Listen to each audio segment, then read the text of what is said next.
स्वागत है चहल सर की क्लास में। आपका एक बार फिर स्वागत है। आज हम कक्षा 9 विषय भूगोल के पाठ 2 भारत का भौतिक स्वरूप इसको लेकर के हाजिर हैं। इससे पहले हम आगे बढ़ें, आप सभी से एक रिक्वेस्ट है कि आप अपने इस चैनल को शेयर करें और सब्सक्राइब अवश्य कर लें, ताकि आने वाले जितने भी लेसन हैं वह आपको समय पर और सबसे पहले मिल सकें। तो आइए शुरू करते हैं। पार्ट 2, भारत का भौगोलिक स्वरूप।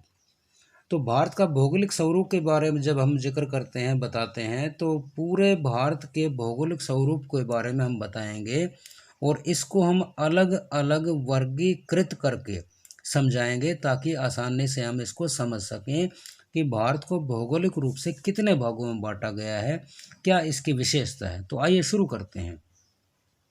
तो सबसे पहले बताया कि जैसा कि आप जानते हैं कि भारत के विभिन्न स्थलाकृतियों वाला एक विशाल देश है, और आप जिस भूभाग में रहते हैं, यदि मान लें आप मैदानी भाग में रहते हैं तो वहाँ दूर तक आपको मैदानी भाग नज़र आएगा। उसी तरह से यदि आप पहाड़ी क्षेत्र में रहते हैं तो आपको पहाड़ ही नज़र आएंगे। तो इस तरह से भारत में अलग अलग तरह की भू आकृतियाँ पाई जाती हैं। जैसे जैसे पर्वत पाए जाते हैं, मैदान, मरुस्थल, पठार और द्वीप समूह भी अपने देश के अंदर पाए जाते हैं। अब थोड़ा सा एक मैप के द्वारा समझते हैं हम इसके बारे में। यह है आपके सामने अपने देश का उत्तरी भारत का मैप, और इसके अंदर विशेषतः हिमालय पर्वत के बारे में बताया गया है, यानी कि हिमालय पर्वत उत्तरी भारत का सबसे महत्वपूर्ण भाग है। तो हिमालय पर्वत के बारे में सबसे पहले बताते चले हैं कि भूगर्भ वैज्ञानिकों के अनुसार हिमालय पर्वत एक अस्थिर भाग है, स्थिर नहीं है, अस्थिर भाग है। और हिमालय पर्वत की जो पूरी श्रृंखला है, ये विश्व के पर्वतों में से सबसे युवा पर्वत है, सबसे युवा पर्वत, जवान पर्वत। और इसके अंदर ऊंचे शिखर, गहरी घाटियां, तेज बहने वाली नदी धाराएं, सरिताएं आदि पाई जाती हैं।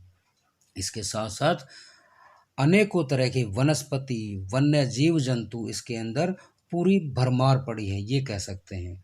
और साथ ही ये कहेंगे कि उत्तर भारत जो है हमारे देश के लिए, उत्तर भारत में जो हिमालय पर्वत है हमारे देश के लिए एक सीमा का भी काम करता है, एक सीमा रेखा का भी काम करता है। यानी कि इस तरफ से चाइना से जो आने वाली जो पवनें हैं, खतरनाक पवनें, ठंडी पवनें, उनको भी रोकता है। और साथ ही पूरे उत्तर भारत में मानसून के समय अच्छी बारिश हो पाती है, तो इसके फायदे भी हैं।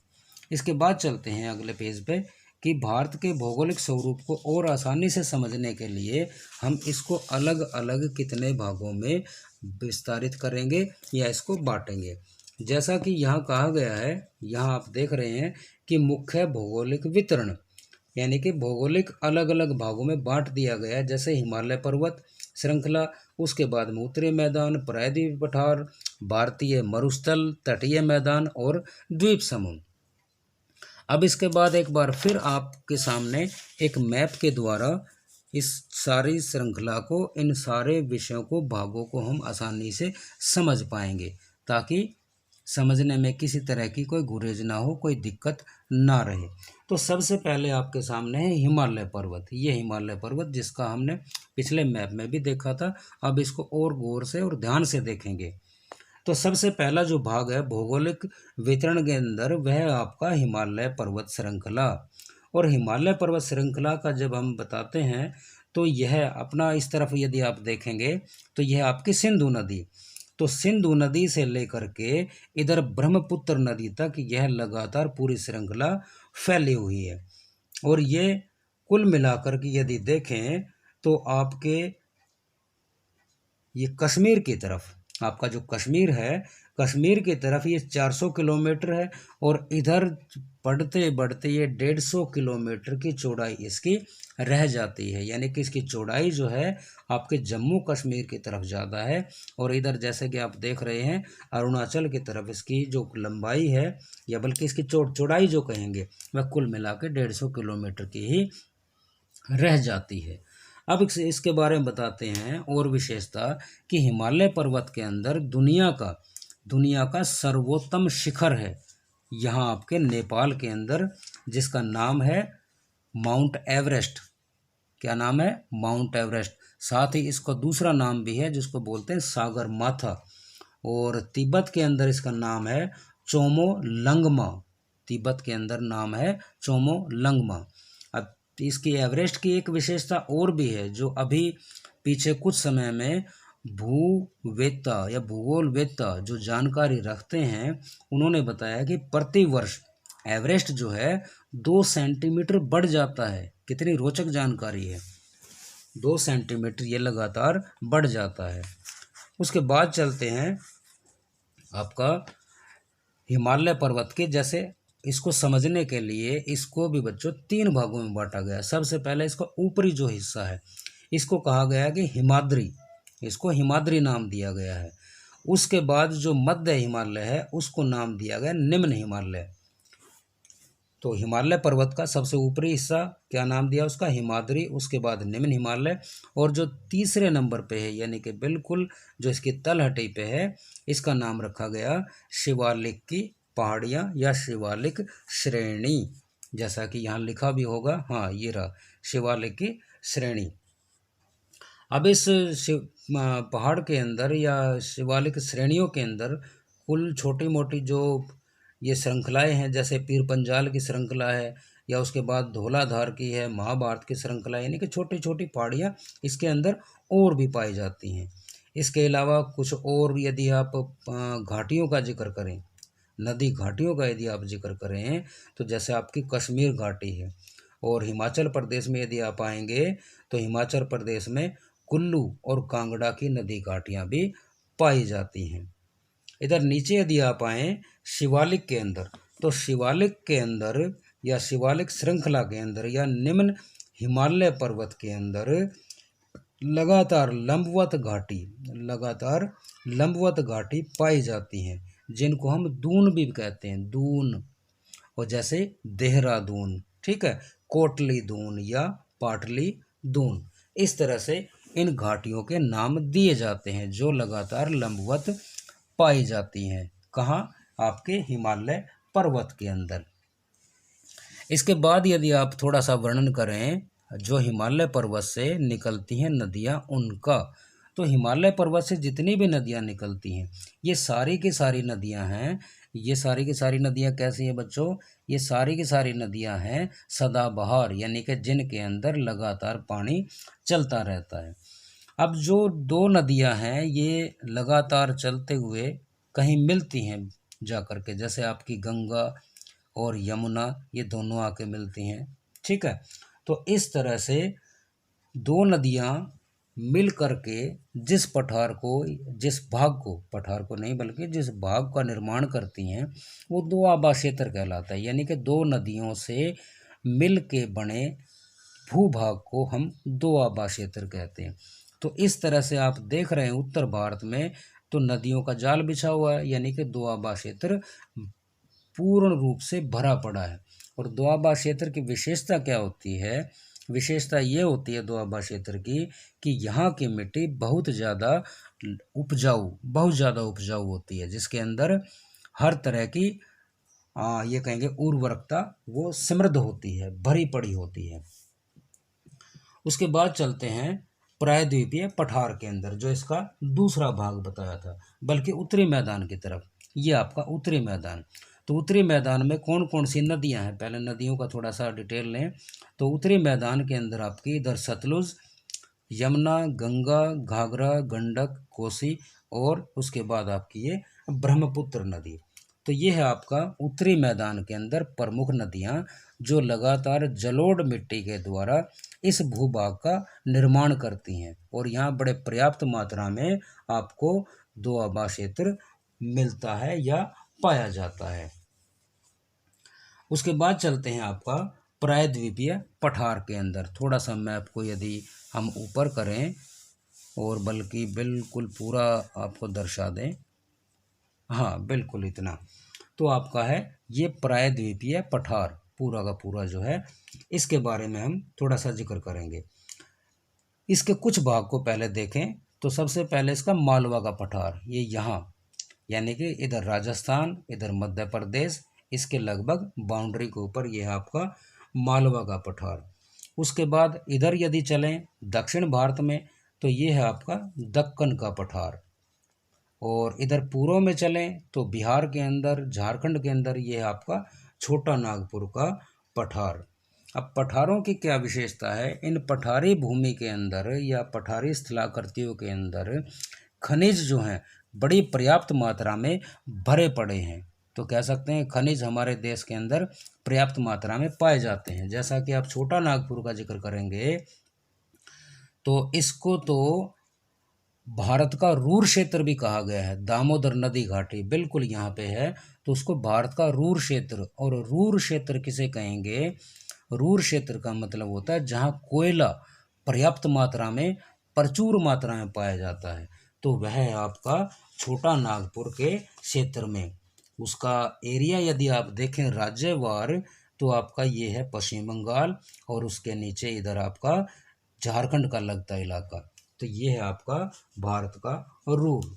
उसके बाद यदि उत्तर भारत का थोड़ा सा और वर्णन हम करते चलें तो यदि ये जो आपका प्रायद्वीपीय पठार है, ध्यान से देखेंगे इसको, तो इसकी आकृति जो है वो बच्चों कैसी है, त्रिभुजाकार इसकी आकृति है।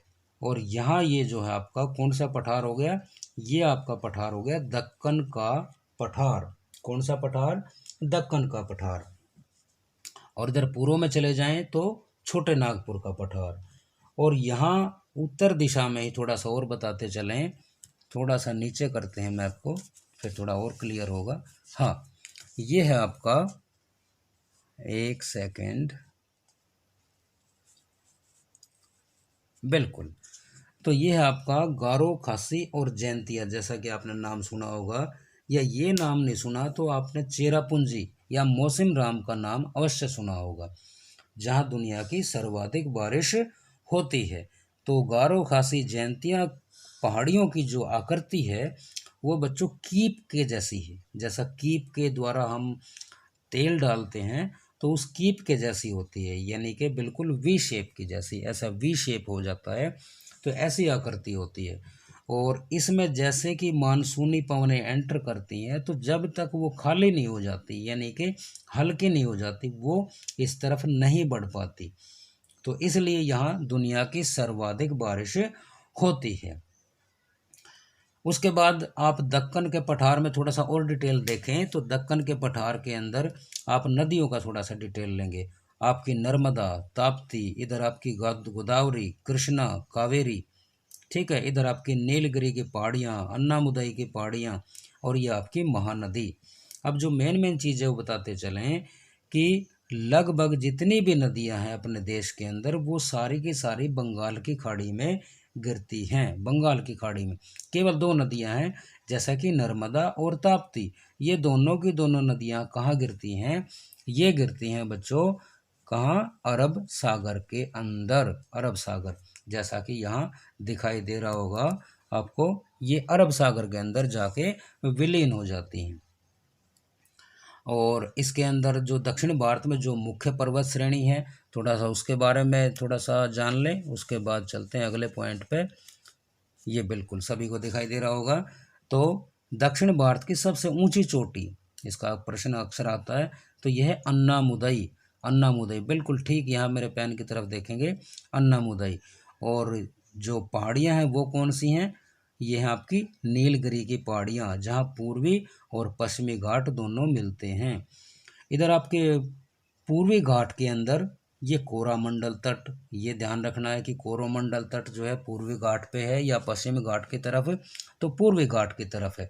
और इधर कोंकण तट, वो कौन से, कोंकण तट वो कौन से घाट पे है, तो कोंकण तट आपका ये है, और ये है आपके पश्चिमी घाट पे।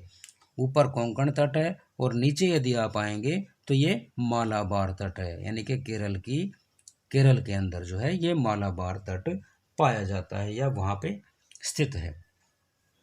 उसके बाद चलते हैं अगले पॉइंट पे। अगला पॉइंट है आपका भारतीय मरुस्थल। भारतीय मरुस्थल की जानकारी किस लिए कि यहाँ अब पूरे विश्व का प्रसिद्ध एकमात्र जो, यानी कि जो भारत में है, भारत में जो रेगिस्तान है उसका नाम है कौन सा रेगिस्तान? थार का रेगिस्तान। दुनिया में बड़े बड़े रेगिस्तान है, जैसे सहारा का रेगिस्तान है दुनिया का सबसे बड़ा रेगिस्तान, जो कि अफ्रीका महाद्वीप के अंदर है। तो एक जो रेगिस्तान वो अपने देश के अंदर भी है, इसका नाम है थार का रेगिस्तान। और इस पूरे के पूरे इलाके के अंदर कटीली झाड़ियाँ पाई जाती हैं। ये आपका अरावली पर्वत श्रेणी, और यहाँ जो बारिश जो होती है वह बहुत ही कम, मानसून के टाइम में केवल बारिश होती है, और नदियाँ भी केवल बारिश के दिनों में ही बहती हैं, अन्यथा नहीं। तो ये अरावली पर्वत श्रृंखला, एक बात और बताते चले यहीं पे कि अरावली पर्वत श्रृंखला की दिशा इस तरह से होने के कारण, यानी कि उत्तर पूर्व से दक्षिण पश्चिम होने के कारण लगातार पवनें जो यहाँ से उठ के इस तरफ आती हैं और वापस इस दिशा में हो जाती हैं। दूसरी तरफ यहाँ से जो पवनें उठती हैं वो बिल्कुल सीधी जाती हैं, तो ये टकरा नहीं पाती पहाड़ से, इसलिए यहाँ बारिश बहुत कम होती है। और दूसरी विशेषता ये है, ये सबसे बूढ़े पहाड़ों में से एक है, यानी कि ओल्ड माउंटेन। उसके बाद चलते हैं अगले पॉइंट पे। अगला पॉइंट है आपका, ये आपका बिल्कुल थोड़ा सा और नीचे करते हैं, ये है आपका अगला पॉइंट, आपका द्वीपीय समूह। कौन कौन से द्वीपीय समूह अपने देश के अंदर हैं? तो एक है आपका लक्षद्वीप, और दूसरा आपका अंडमान निकोबार द्वीप समूह। इसके अंदर बच्चों थोड़ा सा जानेंगे कि लक्षद्वीप का नाम, जैसे लक्षद्वीप, लाखों द्वीप हुआ करते थे, तो उस नाम पे इसका नाम लक्षद्वीप रखा गया। इधर आपका अंडमान निकोबार द्वीप समूह, थोड़ा सा इसके बारे में जानें। लक्षद्वीप के बारे में तो ये बताया गया कि इन द्वीपों का यह समूह छोटे परवाल द्वीपों से बना है। पहले इनको लक्काद्वीप, मिनिकॉय या एमिन द्वीप के नाम से जाना जाता था, और 1973 में इनका नाम रखा गया क्या? लक्षद्वीप। 1973 में इनका नाम रखा गया। उसके बाद चलते हैं आपका अंडमान निकोबार द्वीप समूह में। अंडमान निकोबार द्वीप समूह में बिल्कुल लास्ट जो छोर है, इसका नाम है इंदिरा पॉइंट। क्या नाम है इसका? इंदिरा पॉइंट। अब इंदिरा पॉइंट के बारे में एक जो विशेष जानकारी है, वो जानकारी ये है कि 2004 के अंदर जब भयंकर सुनामी आई थी, तो उस समय ये जलमग्न हो गया था। और एक और इसके बारे में जानकारी आपके लिए ये है कि भारत का एकमात्र जो ज्वालामुखी है, वह है आपके अंडमान निकोबार द्वीप समूह के अंदर, और यहाँ ये है आपके बैरन द्वीप के अंदर ये एकमात्र सक्रिय ज्वालामुखी है। तो इस तरह से हमने इस पाठ के अंदर भारत की मुख्य भौगोलिक परिस्थिति, इसकी विशेषताएं आदि जानी। आशा है आप सभी ने ध्यान से सुना होगा और अपने ज्ञान का वर्धन किया होगा। तो आप सभी का धन्यवाद। इसी तरह से वीडियो आप देखते रहें, अपना ज्ञान वर्धन करते रहें।